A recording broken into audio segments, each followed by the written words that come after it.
পাবনায় বাড়ছে হামের সংক্রমণ। এ নিয়ে বিস্তারিত জানাতে পাবনা সদর হাসপাতাল থেকে যুক্ত হচ্ছেন সহকর্মী পার্থ হাসান।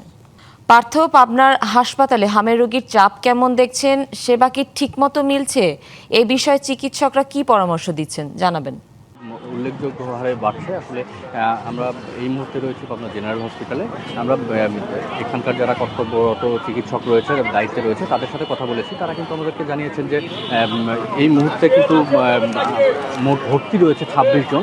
গত 24 ঘন্টায় নতুন করে কিন্তু 6 জন রোগী ভর্তি হয়েছে। এর মধ্যে 21 জন কিন্তু শিশু এবং বাকি 5 জন কিন্তু পূর্ণবয়স্ক মানুষ। এছাড়া এ পর্যন্ত পাবনা জেনারেল হসপিটাল থেকে 134 জন এই হামের চিকিৎসা নিয়েছেন বলে কর্তৃপক্ষ আমাদেরকে জানিয়েছেন।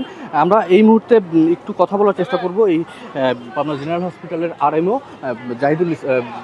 ডাক্তার জাহিদের সাথে, যে এই যে সম্প্রতি আসলে হামের যে প্রকোপ বেড়েছে, এইটা এখন আপনারা কী ধরনের সমস্যার সম্মুখীন হচ্ছেন বা এর চিকিৎসায় আপনারা সচেতন করতে কী পরামর্শ দিচ্ছেন?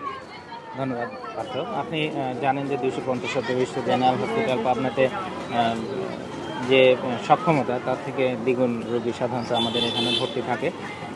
তো আমরা সেই প্রস্তুতি রেখেছি হামের বিপক্ষে। হামের জন্য আমাদের 2টি আইসোলেশন কেন্দ্র আমরা তৈরি করেছি। একটিতে শিশু এবং একটিতে প্রাপ্তবয়স্কদের রাখা হয়েছে চিকিৎসার জন্য।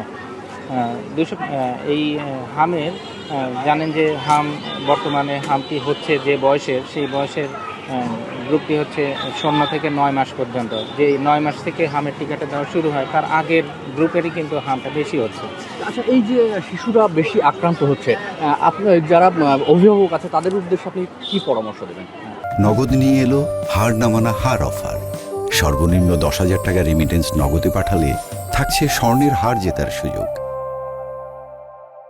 হামটি আপনি জানেন যে হাম অত্যন্ত একটি সংক্রামক ভাইরাস দেওয়া হয়, মিজেলস ভাইরাস দেওয়া হয়। এই মিজেলস ভাইরাসটি শ্বাসতন্ত্রের মাধ্যমে ছড়ায় এবং এই ভাইরাসটি বাতাসে এবং অন্যান্য সারফেসে প্রায় 4 থেকে 5 ঘন্টা পর্যন্ত জীবিত থাকতে পারে।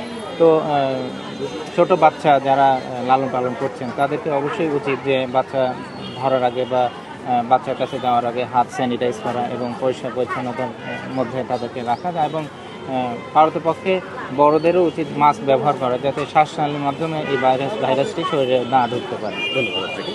যেমনটি শুনছিলেন যে আসলে এই চিকিৎসক কিন্তু বলছিলেন যে আসলে পরিবারের সচেতনতা কিন্তু খুবই জরুরি এবং মাস্ক ব্যবহার এবং নিয়মিত হাত স্যানিটাইজ করার সহ বিভিন্ন সতর্কতা অবলম্বন করতে হবে। এই আসলে এই হাম প্রতিরোধের ক্ষেত্রে আসলে গুরুত্বপূর্ণ ভূমিকা রাখবে বলে কিন্তু তারা মনে করছেন। এই ছিল আসলে পাবনা থেকে আমার কাছে সর্বশেষ তথ্য। পার্থ, ধন্যবাদ আপনাকে।